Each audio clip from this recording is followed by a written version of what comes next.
Bonjour tout le monde, je suis absolument ravie de vous retrouver pour cette rentrée de septembre 2022. J'espère que vous avez passé un très bel été.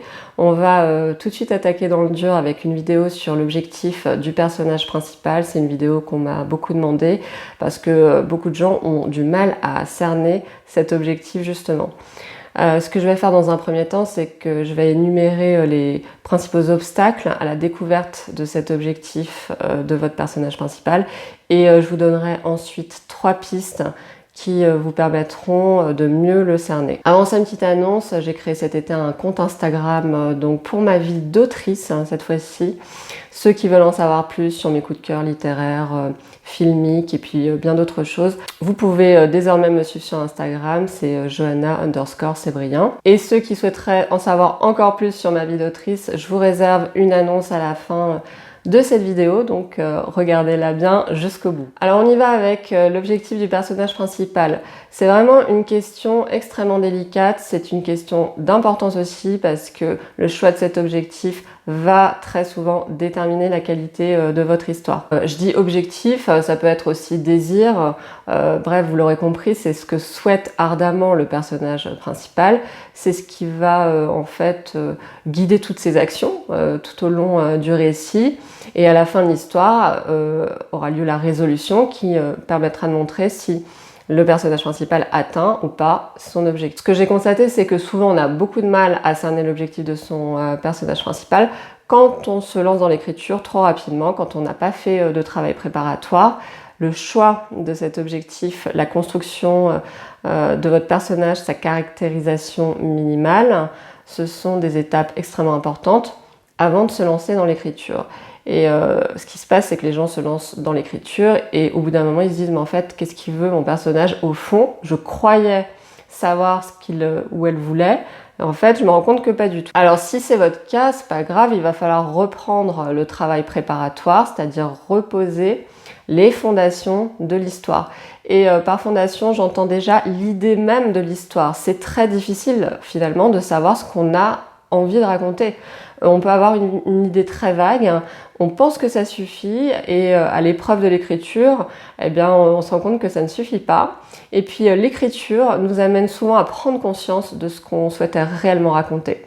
Et là, il y a un lien très fort avec l'objectif du personnage principal parce que si vous ne savez pas réellement ce que vous souhaitez raconter, ce que vous souhaitez au fond démontrer, vous allez avoir beaucoup de mal à vous dire « tiens, mon personnage va tout faire pour obtenir ceci ou cela. » Donc je vous invite à vraiment réfléchir à ce que vous souhaitez raconter, à clarifier au maximum votre idée d'histoire. De cette façon, en reclarifiant les choses, vous allez sans doute mieux cerner en fait ce que souhaite votre personnage principal. Une autre difficulté que j'ai beaucoup constatée en lien avec l'objectif du personnage principal, c'est que les gens, quand vous leur demandez de vous préciser les choses, en fait, ils ont beaucoup de réticence à le faire. Alors, soit parce qu'ils n'en ont pas encore conscience, soit parce qu'en fait, et c'est très souvent le cas, ils se disent c'est très réducteur ce que je suis en train de dire, je peux pas dire ça, on va avoir l'impression que mon histoire finalement elle est très pauvre, qu'il se passe pas grand chose.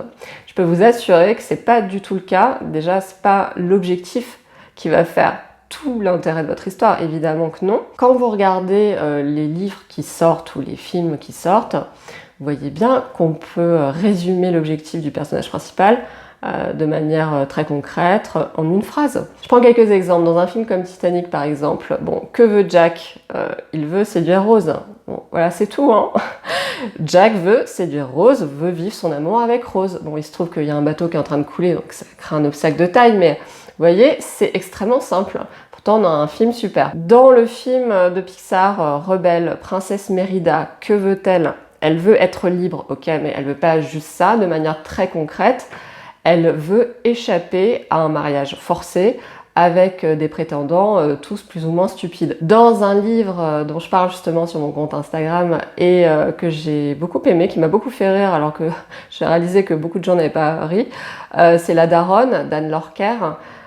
Que veut la daronne, en fait, le personnage principal dans ce livre, c'est acquérir une autonomie financière. Quand je dis ça, on a l'impression que le livre va pas être forcément intéressant. Or, moi, je trouvais que c'était justement un polar qui renouvelait un petit peu le genre, qui était très très drôle, surprenant, plus que le film. J'invite vraiment les gens à lire le livre plutôt que de voir le film, parce que le film déforme en plus le livre.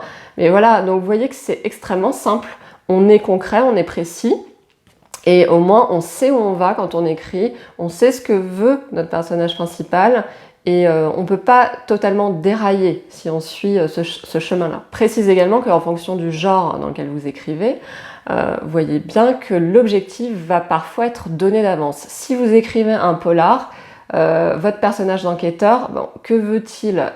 Forcément, si c'est un polar, il veut arrêter un criminel, l'identifier, le retrouver, voire empêcher que d'autres meurtres aient lieu, résoudre l'enquête en fait. Donc vous voyez que dans certains genres, l'objectif est déjà fixé d'avance, d'où la difficulté d'ailleurs dans ces genres-là de renouveler le genre, parce qu'en fait tout l'intérêt ne va pas être dans l'objectif, puisqu'on le connaît déjà, nous en tant que lecteurs ou spectateurs.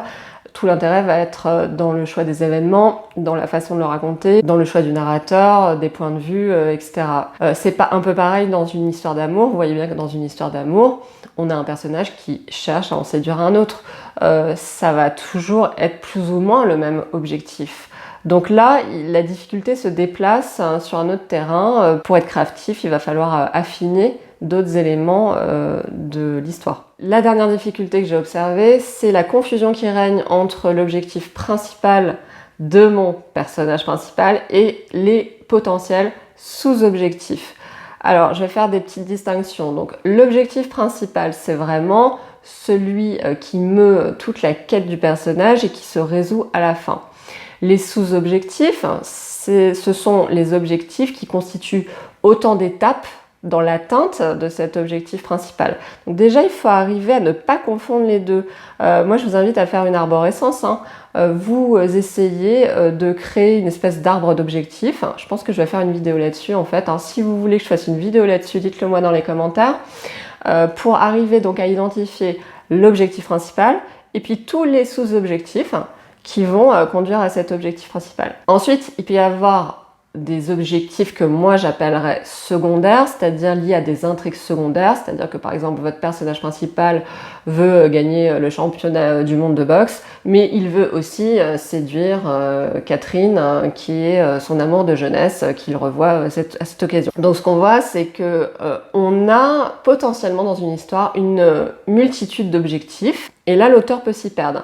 Donc ce que je peux vous conseiller, c'est que vous restez axé sur votre objectif principal et les autres objectifs secondaires vont venir se greffer sur la trame principale, à ne pas confondre donc avec les sous-objectifs qui sont autant d'étapes que je vous conseille de détailler au sein de séquences dédiées pour atteindre donc l'objectif principal. J'espère que j'ai été claire, c'est un peu compliqué, je pense que je vais faire une vidéo là-dessus. Je conclue aussi sur cette partie en parlant de la question de l'objectif conscient et l'objectif inconscient. En fait, c'est souvent la distinction qu'on fait entre le désir et le besoin, le want et le need, comme disent les anglo-saxons. Il arrive qu'on me dise « oui, mais moi, en fait, mon personnage n'est pas conscient en fait, de son objectif ».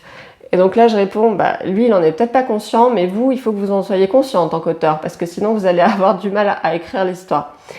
Ce qu'il faut comprendre, c'est que quand le personnage a un désir inconscient, qui est souvent relié à un besoin très profond, un besoin par exemple de regagner son estime de soi, s'accepter tel qu'il est, retrouver l'amour de je sais pas qui, enfin vous voyez, ce sont des besoins très profonds qui ne sont pas conscients dans la tête de votre personnage, il n'en reste pas moins que vous allez devoir construire une trame qui se voit. Donc une trame qui se voit, c'est un objectif qu'on peut voir et qui va générer des actions concrètes. Donc vous allez finalement doubler votre objectif principal d'un objectif inconscient, le fameux need, le besoin de votre personnage principal. Et comment vous allez montrer ce désir inconscient? Dans les scènes qui vont construire la trame principale, en fait, vous allez essayer d'injecter ça à chaque fois dans les scènes. C'est pareil, je crois que je vais faire une vidéo sur objectif conscient et inconscient. Si vous le souhaitez, pareil, vous me le dites. dans les commentaires. Vous voyez à quel point c'est un sujet complexe, hein, l'objectif du personnage principal. Je vous donne 3 pistes qui vont en partie reprendre ce que je viens de développer juste avant. Je le redis, quand on n'arrive pas à cerner l'objectif de son personnage principal, c'est que souvent on n'est pas du tout au clair avec l'idée de l'histoire. Donc vous prenez une feuille de papier et vraiment vous faites un brainstorming, vous écrivez tout ce qui vous passe par la tête et vous tentez de répondre à cette question: qu'est-ce que j'ai vraiment envie de raconter? La deuxième piste pour trouver l'objectif du personnage principal, c'est de partir de la personnalité du personnage. Si vous n'êtes pas encore tout à fait au clair avec votre idée d'histoire, mais que vous avez eu l'idée d'un personnage, vous allez creuser dans sa personnalité. Vous allez vraiment essayer de faire une fiche très détaillée de ce personnage. Qu'a-t-il vécu à différents moments de sa vie? Et du coup, qu'est-ce qui peut émerger comme désir d'un personnage comme celui-là? Un astronaute ne va pas forcément vouloir les mêmes choses qu'une infirmière. Il faut vraiment aller chercher très loin dans son personnage et ensuite sentir si c'est ça que vous avez envie de raconter. Est-ce que vous avez envie de montrer un personnage qui souhaite ceci? Est-ce que vous-même aussi vous l'avez peut-être souhaité, que vous avez envie de montrer comment ça se passe quand on désire ardemment cette chose-là? Dernière piste, c'est vous fixer un objectif, même si vous n'êtes pas 100% sûr de cet objectif, et puis vous vous lancez dans le premier jet. Je pense que l'écriture va vous amener aussi à être conscient de l'objectif de votre personnage principal, de mieux le cerner. Peut-être que ça vous paraît contredire ce que je viens de dire quand je parlais du travail préparatoire à l'écriture, mais disons que si votre univers il est planté, si vous avez quand même les grandes lignes de votre intrigue, mais que vous n'êtes pas tout à fait certain, c'est vraiment dans ces conditions-là hein, que je donne cette piste, si vous n'êtes pas tout à fait certain de l'objectif du personnage principal, mais que vous avez tout le reste, tout le cadre, toute l'intrigue, allez-y quand même et puis vous allez voir. Je pense que ça va se préciser au fil de l'écriture, puis à la fin de votre premier jet, normalement vous en saurez un peu plus. Voilà pour ce sujet épineux, vous l'aurez senti, et qui amènera sans doute de nouvelles vidéos. Je serai amenée à reparler de tout ça, je pense, longuement, parce que j'ai énormément de questions là-dessus.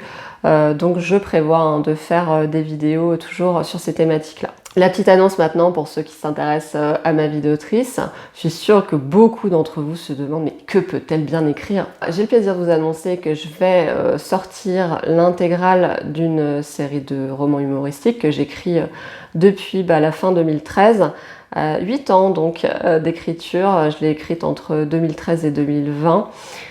C'est une série de romans humoristiques en 10 tomes qui raconte l'ascension d'un prof de piano, pianiste, un petit peu flemmard, un petit peu maladroit, un anti-héros. Donc son ascension depuis son village natal de Crépinay-sur-Loire, 300 habitants, un village fictif, jusqu'aux lumières de Broadway. C'est une série qui me tient énormément à cœur, que j'ai décidé d'auto-éditer via Amazon et qui sera disponible le 1er octobre 2022. En e-book et au format papier. Pour ceux que ça intéresse, je vous mets le lien de la page de la série sous la vidéo. Vous pouvez même sur mon site lire les 50 premières pages en lecture libre. Et pour ceux qui souhaitent aller plus loin, vous pouvez vous inscrire à la newsletter et vous recevrez en cadeau le tome 1 complet. Voilà, donc avant la parution de l'intégrale qui comprend donc 10 tomes qui sera édité en 2 volumes. 2 gros pavés, un de 600 pages, un de 480 pages.